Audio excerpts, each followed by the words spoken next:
Chapter 34 Malevola. Madame Beck called me on Thursday afternoon, and asked whether I had any occupation to hinder me from going into town and executing some little commissions for her at the shops. Being disengaged, and placing myself at her service, I was presently furnished with a list of the wools, silks, embroidering thread, etc., wanted in the pupil's work, and having equipped myself in a manner suiting the threatening aspect of a cloudy and sultry day, I was just drawing the spring-bolt of the street door in act to issue forth, when Madame's voice again summoned me to the salle à manger. "Pardon, Miss Lucy," cried she, in the seeming haste of an impromptu thought. "I have just recollected one more errand for you, if your good nature will not deem itself overburdened." Of course I confounded myself in asseverations to the contrary, and Madame, running into the little salon, brought thence a pretty basket, filled with fine hothouse fruit, rosy, perfect, and tempting, reposing amongst the dark green, wax-like leaves, and pale yellow stars of I know not what exotic plant. "There," she said.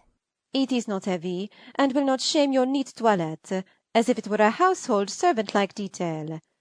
Do me the favour to leave this little basket at the house of Madame Walraven's, with my félicitations on her fête. She lives down in the old town, numéro 3, Rue des Mages.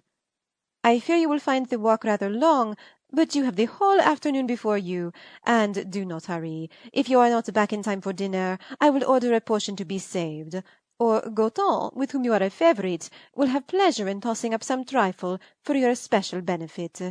You shall not be forgotten, my bonne miss. And please," calling me back once more, "be sure to insist on seeing Madame Walraven herself, and giving the basket into her own hands, in order that there may be no mistake, for she is rather a punctilious personage. Adieu. Au revoir." And at last I got away. The shop commissions took some time to execute, that choosing and matching of silks and wools being always a tedious business, but at last I got through my list. The patterns for the slippers, the bell-ropes, the cabas were selected, the slides and tassels for the purses chosen. The whole tripotage, in short, was off my mind. Nothing but the fruit and the felicitations remained to be attended to.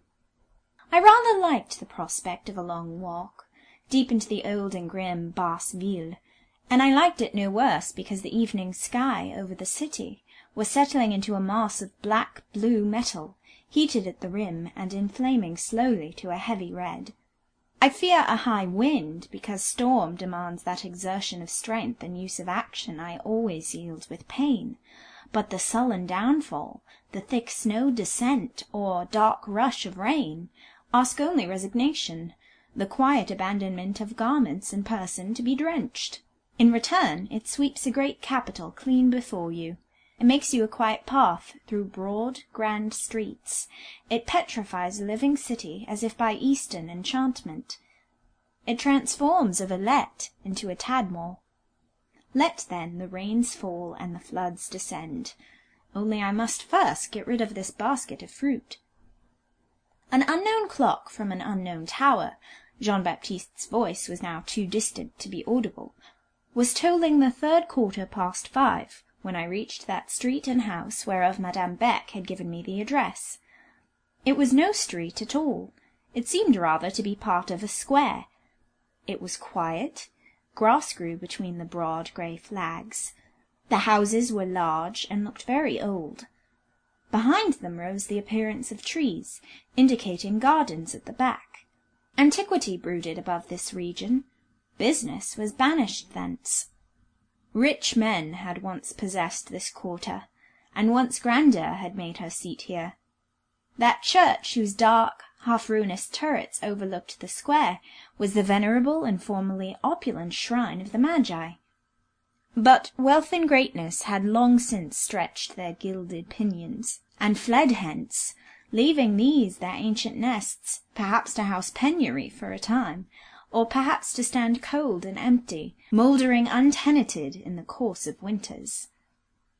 As I crossed this deserted place, on whose pavement drops almost as large as a 5-franc piece were now slowly darkening, I saw in its whole expanse no symptom or evidence of life, except what was given in the figure of an infirm old priest, who went past, bending and propped on a staff, the type of eld and decay.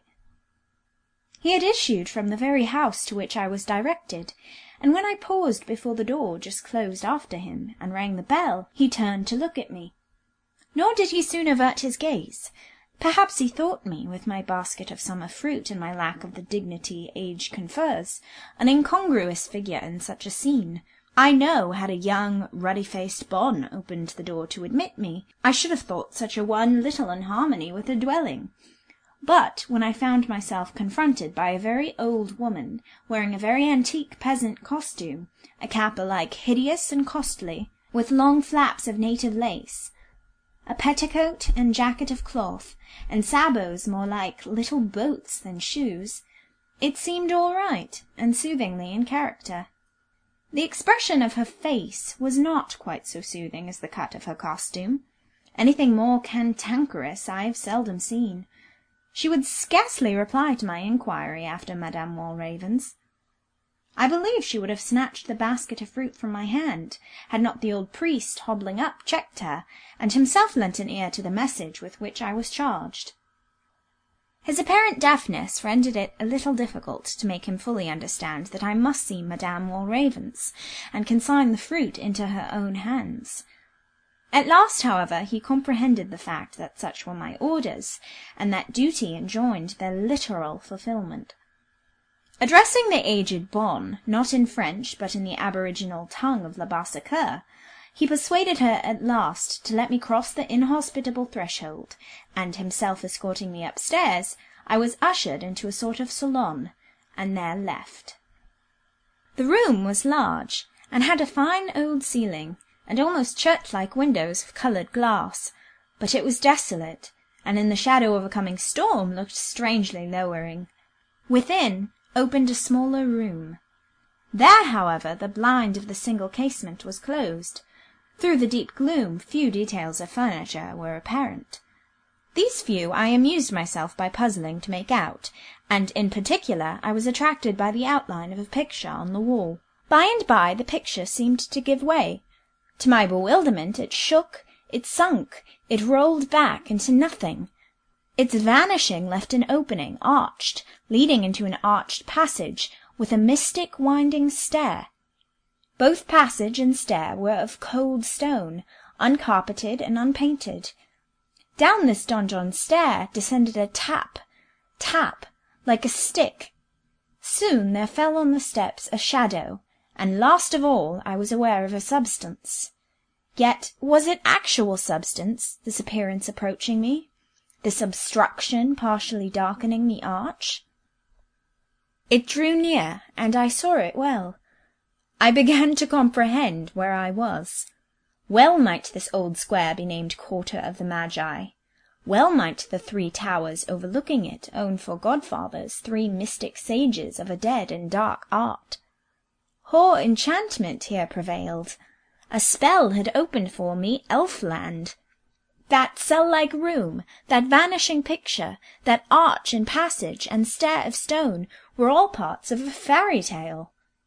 Distincter even than these scenic details stood the chief figure, Cunegonde the sorceress, Malevola the evil fairy. How was she? She might be 3 feet high, but she had no shape. Her skinny hands rested upon each other, and pressed the gold knob of a wand-like ivory staff. Her face was large, set not upon her shoulders, but before her breast. She seemed to have no neck. I should have said there were 100 years in her features, and more perhaps in her eyes. Her malign, unfriendly eyes, with thick grey brows above, and livid lids all round. How severely they viewed me, with a sort of dull displeasure! This being wore a gown of brocade, dyed bright blue, full-tinted as the gentianella flower, and covered with satin foliage in a large pattern. Over the gown a costly shawl, gorgeously bordered, and so large for her that its many-coloured fringe swept the floor. But her chief points were her jewels. She had long, clear earrings, blazing with a lustre which could not be borrowed or false. She had rings on her skeleton hands, with thick gold hoops and stones, purple, green, and blood-red. Hunchbacked, dwarfish, and doting, she was adorned like a barbarian queen. "Comme voulez-vous?" said she, hoarsely, with the voice rather of male than of female old age, and indeed a silver beard bristled her chin. I delivered my basket and my message. "Is that all?" she demanded. "It is all," said I. "Truly it was well worthwhile," she answered. "Return to Madame Beck, and tell her I can buy fruit when I want it. Et quant à ses félicitations, je m'en moque." And this courteous dame turned her back. Just as she turned, a peal of thunder broke, and a flash of lightning blazed broad over salon and boudoir. The tale of magic seemed to proceed with due accompaniment of the elements. The wanderer, decoyed into the enchanted castle, heard rising outside the spell-wakened tempest. What in all this was I to think of Madame Beck? She owned strange acquaintance. She offered messages and gifts at an unique shrine, and inauspicious seemed the bearing of the uncouth thing she worshipped. There went that sullen Sidonia, tottering and trembling like palsy incarnate, tapping her ivory staff on the mosaic parquet, and muttering venomously as she vanished. Down washed the rain, deep lowered the welkin. The clouds, ruddy a while ago, had now, through all their blackness, turned deadly pale, as if in terror. Notwithstanding my late boast about not fearing a shower, I hardly liked to go out under this water-spout. Then the gleams of lightning were very fierce. The thunder crashed very near. This storm had gathered immediately above Villette. It seemed to have burst at the zenith. It rushed down prone. The forked, slant bolts pierced athwart vertical torrents. Red zigzags interlaced a descent blanched as white metal, and all broke from a sky heavily black in its swollen abundance. Leaving Madame Walraven's inhospitable salon, I betook myself to her cold staircase. There was a seat on the landing. There I waited. Somebody came gliding along the gallery just above. It was the old priest. "Indeed, mademoiselle shall not sit there," said he. "It would displeasure our benefactor if he knew a stranger were so treated in this house." And he begged me so earnestly to return to the salon, that without discourtesy I could not but comply. The smaller room was better furnished and more habitable than the larger. Thither he introduced me. Partially withdrawing the blind, he disclosed what seemed more like an oratory than a boudoir, a very solemn little chamber, looking as if it were a place rather dedicated to relics and remembrance than designed for present use and comfort. The good father sat down, as if to keep me company, but instead of conversing, he took out a book, fastened on the page his eyes, and employed his lips in whispering what sounded like a prayer or litany.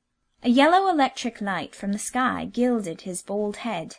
His figure remained in shade, deep in purple. He sat still as sculpture. He seemed to forget me for his prayers. He only looked up when a fiercer bolt or a harsher, closer rattle told of nearing danger. Even then it was not in fear, but in seeming awe he raised his eyes. I too was awestruck.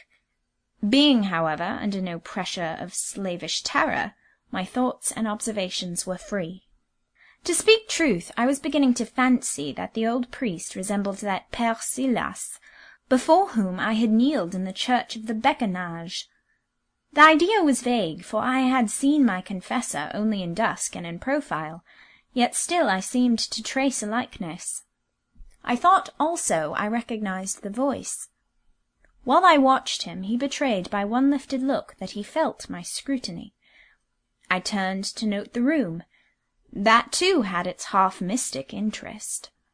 Beside a cross of curiously carved old ivory, yellow with time, and sloped above a dark red prie-dieu, furnished duly with rich missal and ebon rosary, hung the picture whose dim outline had drawn my eyes before, the picture which moved, fell away with the wall, and let in phantoms. Imperfectly seen, I had taken it for a Madonna. Revealed by clearer light, it proved to be a woman's portrait in a nun's dress. The face, though not beautiful, was pleasing, pale, young, and shaded with the dejection of grief or ill health. I say again, it was not beautiful. It was not even intellectual. Its very amiability was the amiability of a weak frame, inactive passions, acquiescent habits. Yet I looked long at that picture, and could not choose but look. The old priest, who at first had seemed to me so deaf and infirm, must yet have retained his faculties in tolerable preservation. Absorbed in his book as he appeared, without once lifting his head, or, as far as I knew, turning his eyes, he perceived the point towards which my attention was drawn, and, in a slow, distinct voice, dropped concerning it these 4 observations. She was much beloved. She gave herself to God. She died young. She is still remembered, still wept. By that aged lady, Madame Walraven's? I inquired, fancying that I had discovered in the incurable grief of bereavement a key to that same aged lady's desperate ill-humour. The father shook his head with half a smile. No, no, said he. A grande dame's affection for her children's children may be great, and her sorrow for their loss lively, but it is only the affianced lover to whom fate, faith, and death have trebly denied the bliss of union, who mourns what he has lost, as Justine Marie is still mourned. I thought the father rather wished to be questioned, and therefore I inquired who had lost and who still mourned Justine Marie. I got, in reply, quite a little romantic narrative, told not unimpressively, with the accompaniment of the now subsiding storm. I am bound to say it might have been made much more truly impressive, if there had been less French Rousseau-like sentimentalizing and wire-drawing, and rather more healthful carelessness of effect. But the worthy father was obviously a Frenchman born and bred. I became more and more persuaded of his resemblance to my confessor. He was a true son of Rome. When he did lift his eyes, he looked at me out of their corners, with more and sharper subtlety than one would have thought could survive the wear and tear of 70 years. Yet I believe he was a good old man. The hero of his tale was some former pupil of his, whom he now called his benefactor, and who, it appears, had loved this pale Justine Marie, the daughter of rich parents, at a time when his own worldly prospects were such as to justify his aspiring to a well-dowered hand. The pupil's father, once a rich banker, had failed, died, and left behind him only debts and destitution. The son was then forbidden to think of Marie, especially that old witch of a grand dame I had seen, Madame Walraven's, opposed the match with all the violence of a temper which deformity made sometimes demoniac. The mild Marie had neither the treachery to be false nor the force to be quite staunch to her lover. She gave up her first suitor, but, refusing to accept a second with a heavier purse, withdrew to a convent, and there died in her novitiate. Lasting anguish, it seems, had taken possession of the faithful heart which worshipped her, and the truth of that love and grief had been shown in a manner which touched even me as I listened. Some years after Justine Marie's death, ruin had come on her house too. Her father, by nominal calling a jeweller, but who also dealt a good deal on the Bourse, had been concerned in some financial transactions which entailed exposure and ruinous fines. He died of grief for the loss and shame for the infamy. His old hunchbacked mother and his bereaved wife were left penniless, and might have died, too, of want, but their lost daughter's once despised, yet most true-hearted suitor, hearing of the condition of these ladies, came with singular devotedness to the rescue. He took on their insolent pride the revenge of the purest charity, housing, caring for, befriending them, so as no son could have done it more tenderly and efficiently. The mother, on the whole a good woman, died blessing him. The strange, godless, loveless misanthrope grandmother lived still, entirely supported by the self-sacrificing man. Her, who had been the bane of his life, blighting his hope and awarding him, for love and domestic happiness, long mourning and cheerless solitude, he treated with the respect a good son might offer a kind mother. He had brought her to this house, and continued the priest, while genuine tears rose to his eyes. Here, too, he shelters me, his old tutor, and Agnes, a superannuated servant of his father's family.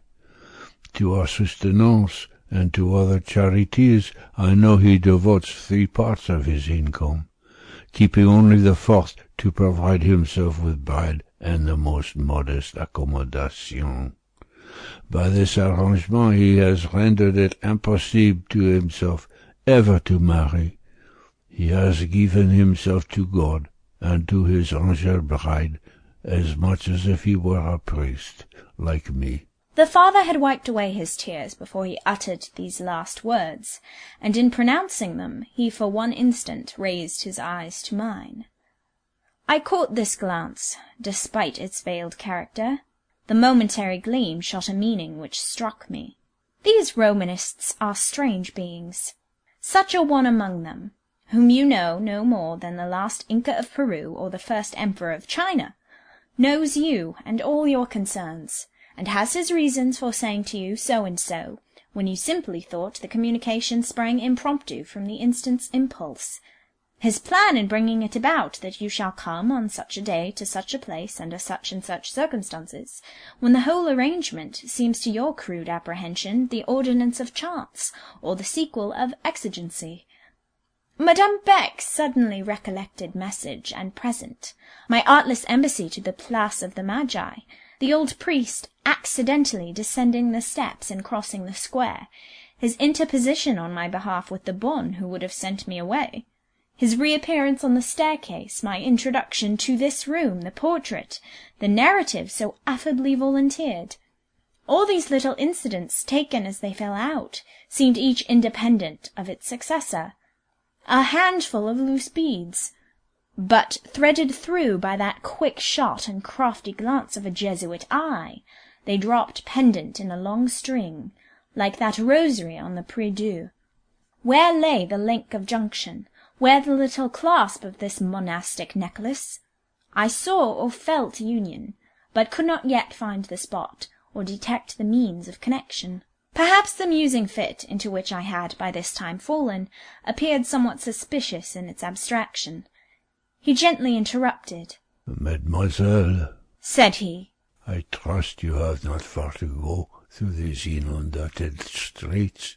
More than half a league. You live in the Rue Fossette. No. With animation. Not at the pensionnat of Madame Beck. The same. Donc. Clapping his hands. Donc, vous devez connaître mon noble élève, mon Paul. Monsieur Paul Emanuel, professor of literature. He, and none other. A brief silence fell. The spring of junction seemed suddenly to have become palpable. I felt it yield to pressure. Was it of Monsieur Paul you have been speaking? I presently inquired. Was he your pupil, and the benefactor of Madame Walraven's? Yes, and of Agnes, the old servant, and moreover, with a certain emphasis, he was and is the lover, true, constant, and eternal, of that saint in heaven, Justine Marie. And who, father, are you? I continued, and though I accentuated the question, its utterance was well nigh superfluous. I was ere this quite prepared for the answer which actually came. I, daughter, am Père Silas, that unworthy son of Holy Church, whom you once honoured with a noble and touching confidence, showing me the core of a heart and the inner shrine of a mind whereof, in solemn truth, I coveted the direction, in behalf of the only true faith. Nor have I for a day lost sight of you, nor for an hour failed to take in you a rooted interest. Passed under the discipline of Rome, moulded by her high training, inoculated with her salutary doctrine, inspired by the zeal she alone gives, I realize what then might be your spiritual rank, your practical value, and I envy heresy, her prey. This struck me as a special state of things. I half realized myself in that condition also. Passed under discipline, moulded, trained, inoculated, and so on. Not so, thought I, but I restrained deprecation, and sat quietly enough. I suppose Monsieur Paul does not live here, I resumed, pursuing a theme which I thought more to the purpose than any wild renegade dreams. No, he only comes occasionally to worship his beloved saint, to make his confession to me, and to pay his respects to her he calls his mother. His own lodging consists but of 2 rooms. He has no servant, and yet he will not suffer Madame Walraven to dispose of those splendid jewels with which you see her adorned, and in which she takes a puerile pride as the ornament of her youth, and the last relics of her son, the jeweller's wealth. How often, murmured I to myself, has this man, this Monsieur Emmanuel, seemed to me to lack magnanimity in trifles, yet how great he is in great things! I own I did not reckon amongst the proofs of his greatness either the act of confession or the saint-worship. How long is it since that lady died? I inquired, looking at Justine Marie. 20 years. She was somewhat older than Monsieur Emanuel. He was then very young, for he is not much beyond 40. Does he yet weep her? His heart will weep her always. The essence of Emmanuel's nature is constancy. This was said with marked emphasis. And now the sun broke out pallid and waterish. The rain yet fell, but there was no more tempest. That hot firmament had cloven and poured out its lightnings. A longer delay would scarce leave daylight for my return, so I rose, thanked the father for his hospitality and his tale, was benignantly answered by a Pax vobiscum, which I made kindly welcome, because it seemed uttered with a true benevolence, but I liked less the mystic phrase accompanying it. Daughter, you shall be what you shall be. An oracle that made me shrug my shoulders as soon as I had got outside the door. Few of us know what we are to come to, certainly, but for all that had happened yet, I had good hopes of living and dying a sober-minded Protestant. There was a hollowness within and a flourish around Holy Church which tempted me but moderately. I went on my way, pondering many things. Whatever Romanism may be, there are good Romanists. This man, Emmanuel, seemed of the best, touched with superstition, influenced by priestcraft, yet wondrous for fond faith, for pious devotion, for sacrifice of self, for charity unbounded.